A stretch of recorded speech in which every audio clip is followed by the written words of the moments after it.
tenemos con nosotros a Inmaculada Mediavilla Herrera, que es especialista en medicina familiar y comunitaria. Realizó el máster en calidad asistencial y trabaja como coordinadora de calidad en la Gerencia Asistencial de Atención Primaria del Servicio Madrileño de Salud. Actualmente es la presidenta de la Sociedad Española de Calidad Asistencial. Muchísimas gracias por haber podido estar con nosotros y te dejo paso. Pues muchísimas gracias. Lo primero, gracias de verdad a Ares por invitarme. No voy a utilizar presentación, voy a hacer una charla mucho más informal, que creo que a lo mejor lleváis mucho rato y a lo mejor es casi mejor que utilizar una PPT. Como me han presentado, soy médico de familia de formación, aunque me dedico desde hace 20 años a la gestión sanitaria. He pasado por distintos puestos. He sido gerente de área sanitaria en Madrid, directora médica, subdirectora médica, y desde hace unos 14 aproximadamente coordino la calidad de toda la Comunidad de Madrid en el ámbito de la atención primaria. Y además, pues desde el año 2019 presido una sociedad científica que se llama Sociedad Española de Calidad Asistencial, la SECA, que tiene como socios a muchos preventivistas y que nos dedicamos a promocionar, junto con otros compañeros de otras sociedades científicas y que se dedican a otras cosas, la calidad asistencial. Entonces, lo que me pidieron es que os hablara de por qué os debéis interesar en vuestra residencia por alguna rotación que tenga que ver con la calidad asistencial. Me he conectado como 20 minutos antes y he oído el final de la ponencia anterior y me parece que va muy al hilo de lo que yo voy a contar. Pues eso, contaros de por qué puede ser interesante que rotéis por unidades de calidad y para qué os puede servir en el futuro, ¿no? Yo, absolutamente alineada con lo que ha dicho vuestra compañera, os recomendaría no limitaros en absoluto, aprender de lo máximo que podáis, porque vuestra especialidad la veo súper polivalente, en el sentido de que yo creo y conozco a muchos preventivistas en puestos muy, muy diferentes, ¿no? Y entre los que yo conozco, porque siempre he trabajado en la sanidad pública, muchos de ellos son de gestión sanitaria, es decir, conozco a directores médicos, a gerentes que son preventivistas de formación, también a coordinadores de calidad, a gente que trabaja en admisión, en otros departamentos, etcétera. Es decir, que creo que no dejéis de lado nada y que esto de lo que yo os voy a hablar, la calidad asistencial, os va a servir probablemente para casi todo, o sea, para cualquier profesión que ejerzáis luego, ¿no? Desde luego para la gestión. Os he dicho que yo he ejercido puestos de gestión puros y duros como gerente de un área sanitaria o director médico de un área sanitaria y siempre me interesó la calidad, tenía formación en calidad y eso me sirvió muchísimo porque la formación en calidad te da método, estructura mental para abordar los problemas, ¿no? Eso es muy importante y eso se aprende cuando trabajas en calidad, ¿no? Y por eso yo creo que si tenéis oportunidad de rotar en unidades, servicios que aborden la calidad asistencial, os lo recomiendo. De hecho, yo, en mi unidad de calidad aquí en la Gerencia Asistencial de Atención Primaria del Servicio Madrileño de Salud, tengo desde hace muchos años, casi siempre, mi hueco de residentes, que son 3 máximo, 3, 4, siempre ocupado. Tenemos mucha satisfacción normalmente con los residentes que rotan con nosotros, les resulta muy útil estar aquí y aprender, porque además tenemos una visión de la organización sanitaria muy global, ¿no? Y participamos en muchas cosas muy integradoras de la organización sanitaria y, por lo tanto, desde aquí te enteras de muchísimas cosas, ¿no? No trabajamos parcelados, sino que estamos muy integrados con el resto de la organización. Os animo, de verdad, a que rotéis en unidades de calidad. Y aprovecho también para deciros que los coordinadores de calidad, ahora mismo no están definidas las competencias que tenemos que tener los coordinadores de calidad.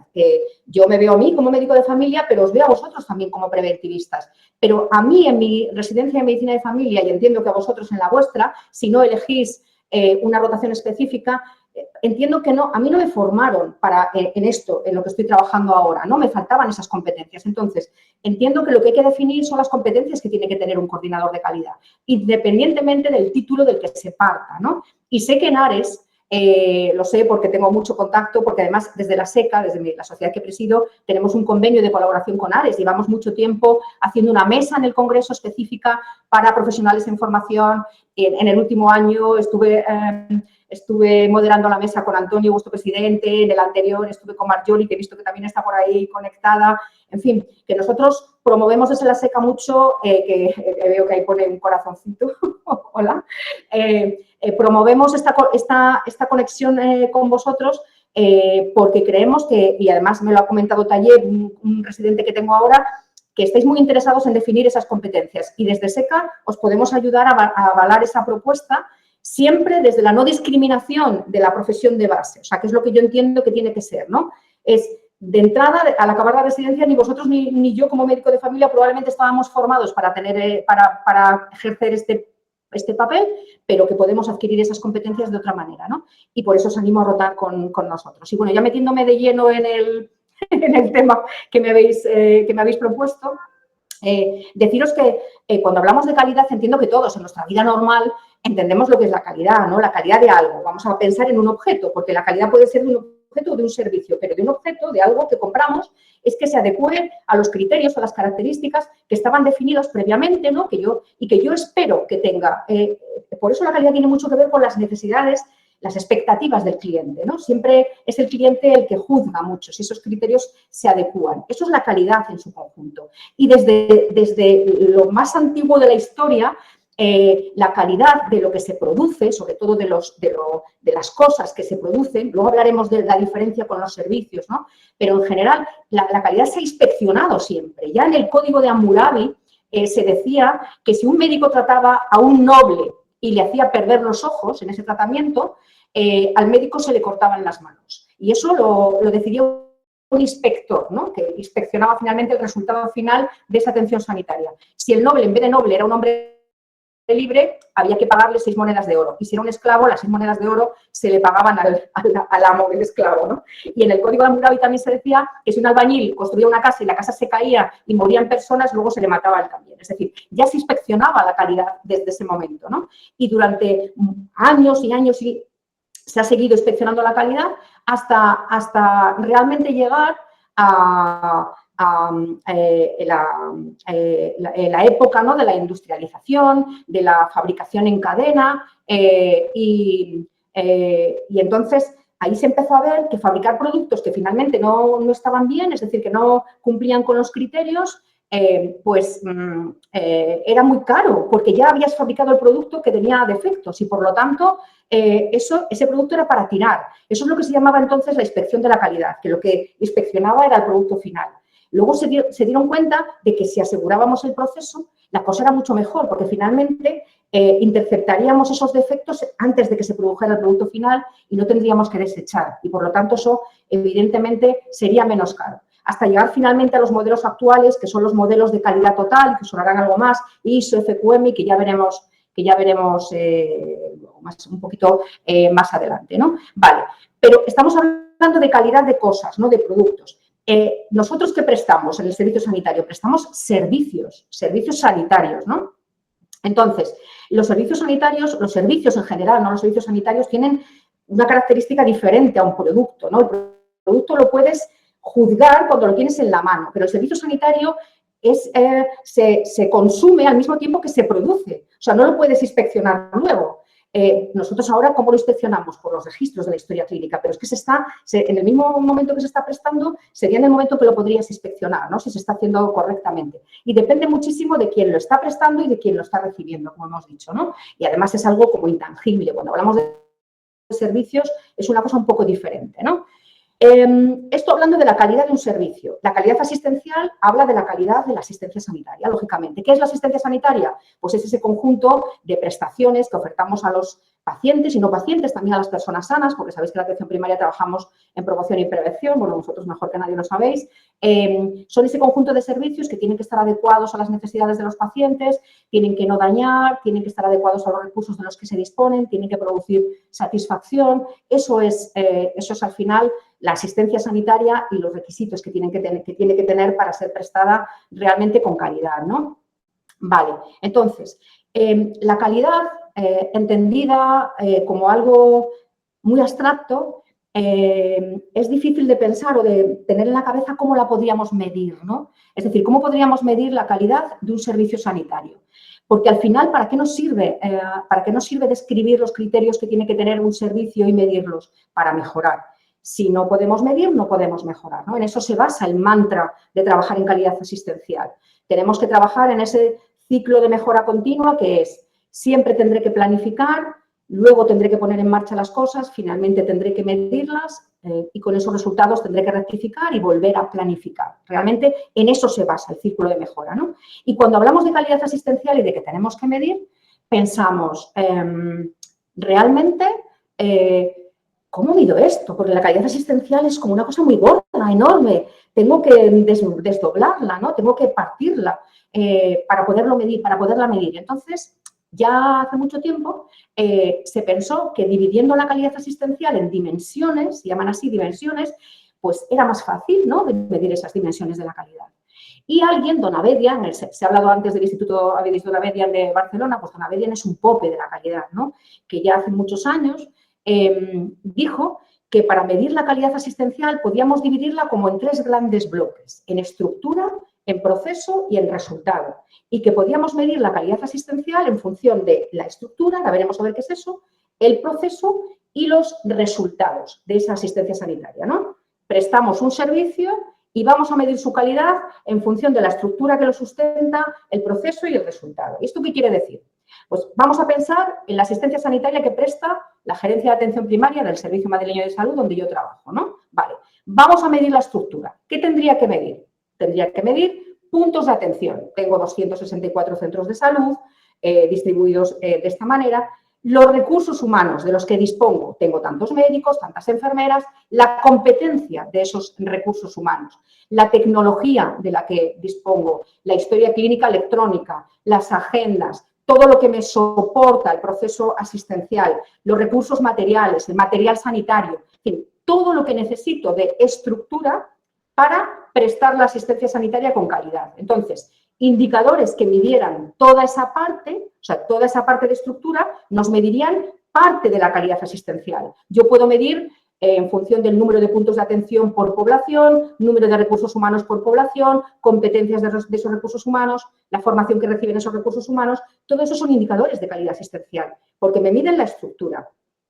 Puedo medir también el proceso asistencial. El proceso lo que me dice es las tareas y actividades que encadenadas suponen resolver la necesidad del paciente, tanto si es algo de prevención, promoción o de atención a una enfermedad, ¿no? Pues el paciente llega, se cita, le hago una anamnesis, le pido unas pruebas diagnósticas, hago un diagnóstico, le pongo un tratamiento, hago un seguimiento, le doy un alta, o el paciente es crónico y vuelve, o lo derivo al hospital. Vale, pues todas esas tareas, todo eso que se tiene que hacer, tiene que adecuarse pues, a las guías de práctica clínica, a los protocolos, a las cosas que están descritas en las organizaciones por consenso o basadas en la evidencia, ¿no? Bueno, pues eso es medir la calidad asistencial del proceso asistencial, ver si se adecúa a todo eso que está establecido en las guías de práctica clínica, ¿no? La atención a cada una de las enfermedades, etcétera, ¿no? Vale, tenemos estructura, tenemos proceso y finalmente tenemos resultados. ¿Y los resultados qué son? Pues los resultados miden la efectividad, se llama así, la efectividad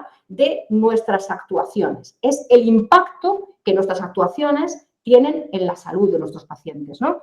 Muchas veces esos resultados no son finales, los resultados finales son más difíciles de medir, miden mortalidad y eso, por ejemplo, en mi ámbito no se mide. Se miden más resultados que llamamos intermedios en salud, que son de control de las enfermedades, ¿no? De control, resultados intermedios en el control de las enfermedades crónicas, vacunaciones, etcétera. Bueno, medimos un montón de indicadores de efectividad clínica. Reingresos, ingresos evitables, control, por ejemplo, de la disnea en una enfermedad o control de la hemoglobina glicada en la diabetes, todo eso son resultados intermedios, ¿no?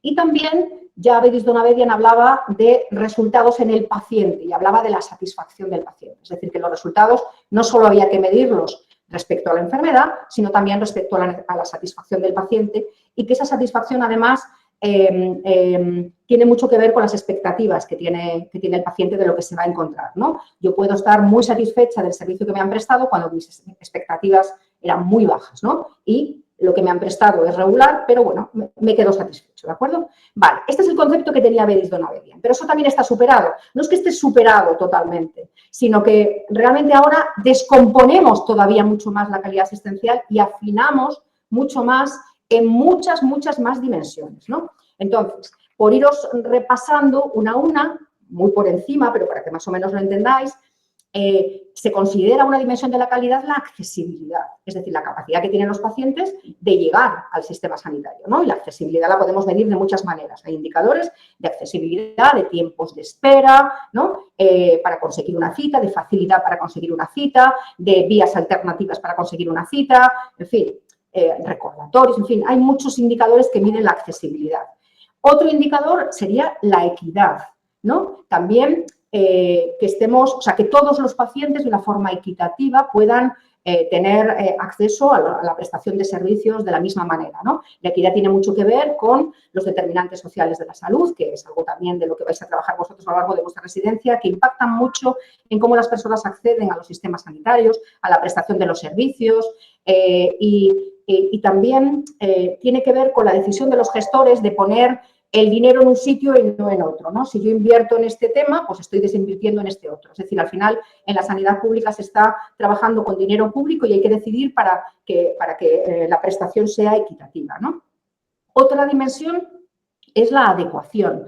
La adecuación es que la prestación que yo le doy al paciente sea adecuada a sus necesidades. Otra, la aceptabilidad, que el paciente acepte lo que le estoy ofreciendo y esa aceptabilidad tiene mucho que ver con la adherencia terapéutica. Si está aceptando lo que yo le digo, y además ahora mucho se trabaja con las decisiones compartidas, va a adherirse al tratamiento, va a poder tomar decisiones compartidas conmigo y eso es otra dimensión que también medimos ahora. Todo esto con los registros en la historia clínica. Otra dimensión de la calidad que se mide, que también era de las que hablaba Avedis Donabedian, es la efectividad clínica, ya os lo he dicho. La efectividad clínica mide los resultados de nuestras actuaciones y, como os he dicho, aparte de resultados finales en salud, medimos muchos resultados intermedios, que ya os he dicho más o menos algún comentario, ¿no? Otra dimensión que medimos es la eficiencia. La eficiencia es el consumo adecuado de los recursos que tenemos, ¿no? Consigo estos resultados en salud con el dinero justo que tengo que gastarme, ni más ni menos, ¿no? Eso es la eficiencia, tener en cuenta el coste, ¿no? Y luego tenemos más dimensiones. Otra, la seguridad del paciente. La idea de que los sanitarios con nuestras actividades podemos dañar. Eso lo tenéis que tener claro. A veces cuando se termina la carrera de medicina eso no se tiene claro porque no te han hablado muchas veces de este tema de la seguridad del paciente. De hecho, cuando yo terminé jamás me habían hablado y durante muchísimos años los sanitarios hemos trabajado en la ocultación de nuestros errores, ¿no? Cuando dañábamos al paciente, sin intención, por supuesto, pero muchas veces se daña al paciente. O se está a punto de dañar al paciente, ¿no? Detectamos el error antes de que llegue y dañe, ¿no? Bueno, pues ahora se trabaja muchísimo en esta dimensión de la calidad, es una de las más importantes. Casi todas las organizaciones tienen sistemas de notificación de incidentes de seguridad y errores de medicación que se notifican de forma anónima, voluntaria y se analizan por unos terceros que ven qué recomendaciones se pueden elaborar para que eso que ha pasado no vuelva a ocurrir, ¿no? Hay que asegurarse que no se daña a los pacientes. Y hay una línea de trabajo muy importante en el tema de la seguridad del paciente que es los no hacer, que lo habréis oído. Si ya es horrible dañar a los pacientes haciendo cosas que debemos hacer, imaginaos lo horrible que es dañarles haciendo cosas que no aportan nada, que cuestan dinero y que además pueden dañar. Y de estas cosas hacemos muchas, ¿no? Y eso hay que medirlo. O sea, que tenemos que medir, y de hecho casi todas las organizaciones, casi todas las sociedades científicas elaboran no hacer, recomendaciones de no hacer, ¿no? Esta es otra dimensión. Otra dimensión muy importante es la continuidad asistencial. Es que los pacientes no noten esas transiciones asistenciales, que al final son agujeros negros en los que están a ciegas los pobres, pasan de un nivel a otro del ámbito de la atención primaria a la atención hospitalaria sin un acompañamiento. Esas transiciones normalmente son un agujero, ya os digo, un punto débil, ¿no? de la asistencia sanitaria. Entonces, hay indicadores que miden la continuidad asistencial para que y que lo que pretenden es que los pacientes no noten esas transiciones, ¿de acuerdo? Vale. Y luego tenemos un montón de dimensiones que tienen que ver con el paciente. Seguramente habéis oído hablar de que el paciente tiene que ser el centro, ¿no? de nuestra asistencia y hay dimensiones de la calidad cada vez más que tienen que ver con el paciente y con lo que el paciente percibe de nuestra asistencia. Una de ellas, ya la comentaba Avedis Donabedian, que es la satisfacción. La satisfacción la solemos medir las organizaciones sanitarias y siempre medimos cosas que nos interesan a nosotros y tiene mucho que ver con las expectativas que tengan los clientes. Al final yo le pregunto que qué tal les ha parecido el médico, bueno, aquí en Madrid lo hacemos ya desde hace muchísimos años, que si están satisfechos con su médico, con su enfermera, con sus conocimientos, con el tiempo que han esperado, con el confort de la sala de espera y se refieren se refieren a esas expectativas que tienen ellos y si han sido satisfechas o no satisfechas, ¿no? Vale, pero ahora hemos dado unos pasos mucho más allá. Ahora está sobre la mesa una ecuación de la que habló un matemático hace más de 10 años, que se llamaba Michael Porter, que habló por primera vez de una cosa que se llama la asistencia basada en el valor, ¿no? Eso lo vais a oír mucho, asistencia basada en el valor. Y esta asistencia basada en el valor, en su ecuación, tiene en cuenta, en el numerador, tiene en cuenta la efectividad clínica, eso ya hemos hablado, ¿qué es la efectividad clínica? Los resultados de nuestras actuaciones, resultados en salud, vale, perfecto. Pero pone en ese numerador, y luego veremos que está en el denominador, pone también en el numerador los PROM y los PREM, que habréis oído también hablar de ellos y si no, oiréis hablar, ¿no? Los PROM se refieren a la calidad de vida del paciente. A veces curamos, pero con eso impactamos en la calidad de vida, curamos o mejoramos, pero empeoramos la calidad de vida de los pacientes. Bueno, pues ahora cada vez más se dice que tenemos que medir efectividad clínica, pero al mismo tiempo calidad de vida, la calidad de vida que le ha quedado al paciente, porque yo puedo haberle curado del cáncer de próstata, pero el paciente se ha quedado incontinente e impotente y evidentemente su calidad de vida ha empeorado y eso tiene que estar en el numerador también. Los PROM y los PREM. Los PREM miden la experiencia del paciente, la experiencia a lo largo de su paso por el sistema sanitario. Los PREM se suelen medir por cuestionarios, nosotros aquí en Madrid lo hacemos a través de cuestionarios que se mandan a través de SMS, en los que les preguntamos a los pacientes por cómo ha sido su experiencia en el contacto con el sistema sanitario, ¿no? Miden algo que ha pasado realmente. Y los PREM se miden de forma agrupada y nos sirven a las organizaciones sanitarias para ver en qué puntos estamos fallando y cómo tenemos que mejorar. Los PREM miden además un indicador que se llama el Net Promoter Score, el NPS, que es un indicador que se mide en todas las organizaciones que prestan servicios. Lo habréis visto en el metro, en el aeropuerto, en los servicios, los cuartos de baño de algunos sitios que vienen con unas caritas y tal, y que te metes, y que es el índice de recomendación. Te preguntas si tú recomendarías este servicio a amigos o compañeros o familiares, ¿no? Pues ese índice de recomendación está incluido en los PREMs que medimos, ¿no? Que ahora mismo no hay organización que se precie que no mida PREMs. Bueno, cuando se hablaba de la ecuación de Michael Porter, la ecuación esta de la asistencia basada en valor, precisamente es eso, es los resultados de efectividad clínica con los PROM, que son la calidad de vida, y con los PREM, que es la experiencia de paciente. Y en el denominador, la eficiencia, o sea, el coste. Esa es la fórmula de Michael Porter que mide la asistencia sanitaria basada en valor y que ahora es lo que importa realmente a las organizaciones. Bueno, con esto le da un repaso a todas las dimensiones de la calidad. De todas ellas se hace seguimiento en las unidades de calidad realmente, ¿no? Por ejemplo, en la que yo trabajo. Se me ha olvidado deciros antes que es verdad que las unidades de calidad son lo más heterogéneo que os podéis encontrar. En los hospitales, en algunos, la unidad de calidad realmente no existe, está dentro del Servicio de Medicina Preventiva y Salud Pública. En otros, hay una persona que se dedica a la calidad que va por libre y que está separada del Servicio de Medicina Preventiva. En las gerencias de primaria, como no tenemos servicios de medicina preventiva, hay unidades de calidad, algunas más dotadas, otras menos dotadas. Esto es un problema general que hay en España y que nosotros desde la SECA estamos intentando abordar a través de una herramienta que va a acreditar unidades de calidad y que pretendemos que dé una cierta homogeneidad a las unidades, ¿no? Y os había dicho que, por último, y no quiero agotar ya los últimos minutos de preguntas, os iba a hablar de los modelos de calidad total, que también los gestionamos en las unidades de calidad, ¿no? La aplicación de estos modelos. Me voy a centrar en dos de los más importantes, porque hay otro tercero que se aplica mucho a la sanidad, que es la Joint Commission, pero como no me va a dar mucho tiempo, contaros un poco lo que es la ISO y el FQM, que mis residentes, los que tengo aquí, me han dicho, no les hables de eso, que es una cosa que nos horroriza. Bueno, pues intentar transmitiros que no os horrorice, o sea, que es súper interesante trabajar en esto, de verdad, ¿eh? La ISO es una organización internacional que lo que ha hecho es elaborar normas, más de 30.000 normas, que normalizan cualquier cosa que se os ocurra, hasta cómo plantar las hierbas medicinales que se utilizan en la medicina tradicional china, todo. Cualquier cosa está normalizada. Hay una norma que mediante el consenso y la evidencia escrito qué cosas tiene que cumplir pues este proceso, este producto y lo que hace la ISO, luego la Organización Europea y UNE, que es la organización española, es elaborar normas sobre todo, entre todo eso, las cosas sanitarias también. Y luego hay organizaciones como AENOR en España y otras que lo que hacen es te certifican por una norma. En España, UNE elabora las normas y AENOR te certifica por esa norma, ¿no? ¿De qué sirve la certificación? Aparte de ayudarte a mejorar, porque un externo, un tercero, viene y te dice qué cosas estás haciendo bien y qué cosas estás haciendo mal, te sirve para compararte con los iguales y para tener un reconocimiento. sea, un reconocimiento respecto a otros. Oye, pues yo me he certificado por la ISO 9001, que es la de gestión de la calidad. Pues genial, ¿no? Perfecto. Y el modelo FQM es otro modelo de calidad total, menos prescriptivo que la ISO, que se puede aplicar a cualquier organización de cualquier ámbito, desde una escuela hasta una organización sanitaria como la gerencia de primaria. Nosotros nos metimos en el reconocimiento hace 6 meses y conseguimos los 400 puntos. Pues lo mismo, esto es un modelo de calidad total que te pone patas arriba a la organización y te evalúa cómo planificas, cómo tienes el plan estratégico, cómo despliegas, cómo bajas los objetivos, cómo gestionas a tus profesionales, cómo les pagas, cómo les recompensas, cómo gestionas a tus proveedores, cómo haces las compras, cómo despliegas tus servicios, es decir, cómo ofertas tus servicios sanitarios, si los mides, si los mejoras, qué resultados tienes en tus clientes, en este caso en los pacientes, en la sociedad, qué impacto tienes en la sociedad, qué impacto tienes en tus resultados claros. O sea, te mide todo como haces.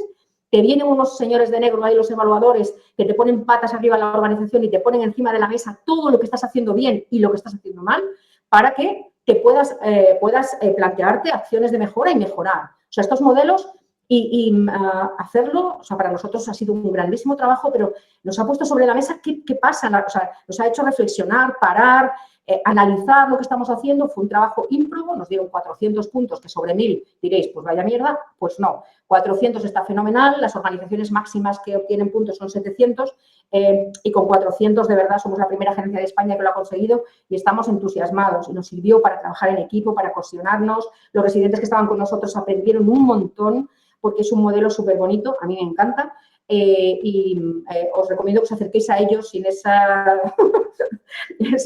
prevenciones, ¿no? Que de todo se puede aprender. Y por mi parte nada más, me quedan 5 minutillos para contestaros algunas preguntas. Genial, pues muchísimas gracias. Muy buena la presentación, me ha gustado mucho. Yo tenía un comentario. O sea, mi visión cuando llegué a la residencia no sabía nada de calidad. En el MIR vimos algo, pero muy levemente. Y es cierto que durante la carrera no se mencionó absolutamente nada de la calidad. Y me parece horrible porque es una competencia transversal y es algo que conforme van pasando meses de residencia me doy cuenta de que es muy relevante que lo sepan todos los médicos, en particular los residentes de medicina preventiva. Y quería preguntar, ¿cómo crees que debería intentar implementarse en las facultades para que todos los especialistas futuros sepan sobre esto? Nosotros tenemos un convenio de colaboración con INSA Spain, que es una sociedad de estudiantes de medicina que están precisamente trabajando en esta línea. Nos han pedido colaboración para poder hacer alguna propuesta al Ministerio de cómo introducir la calidad en el currículum de los estudiantes de medicina. Ellos, claro, abogan por... O sea, estamos hablando de médicos. Resulta que entre los socios de SECA hay profesores de universidad que dan clases del tema de la calidad, en concreto de seguridad del paciente, en la facultad. Porque algo sí que se toca. O sea, porque ya te digo que hicimos un grupo específico, ¿no? Y había un profesor, socio de SECA, que da clases.